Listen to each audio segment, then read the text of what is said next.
More strike action. This time, it's journalists who are going on strike. Not here at GBNews, it must be said, but rather the staff of Reach plc. They're the people who own newspaper titles like the Daily Express, the Daily Mirror, as well as hundreds of regional titles.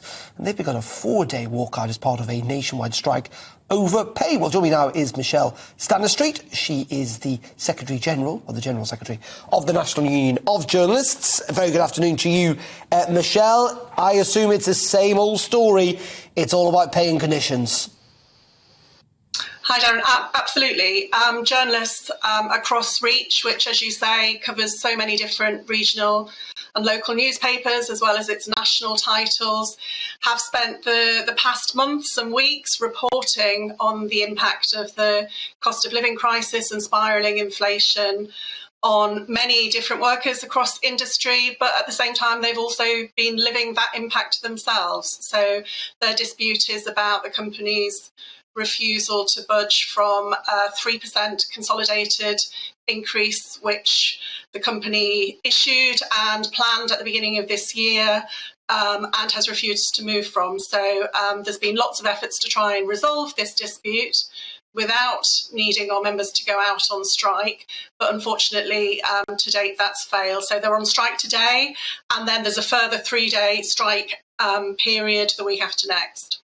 And what impact does that have on the actual newspapers in the sense that does it mean fewer pages, fewer stories, fewer exclusives, I assume?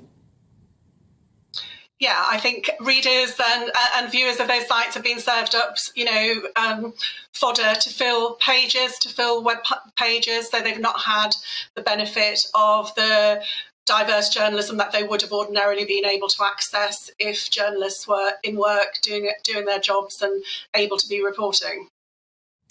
And it is interesting, isn't it? Journalists are, on the whole, quite badly paid, particularly when you get out of the kind of big national titles and you get to different parts of the country. And this comes at a time in which we've seen local journalism in particularly really decline in recent decades.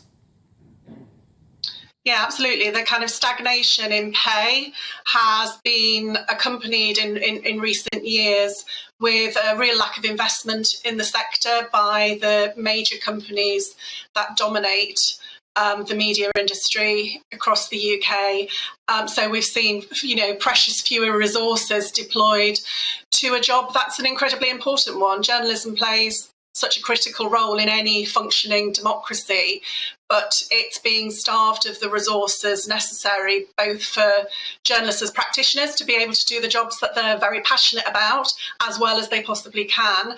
And we're also seeing that in terms of the investment that's being made in them, in terms of their basic pay and conditions. And this from a company that in other respects is perfectly happy to pay its chief executive and chief financial officer packages worth over £7 million this year, and dividends in excess of £4 million are being invested back into the pockets of shareholders next month. So it's a company that's happy to pay and values some of its stakeholders, but not its journalists as employees and as the people who bring the content to readers and to communities that they serve.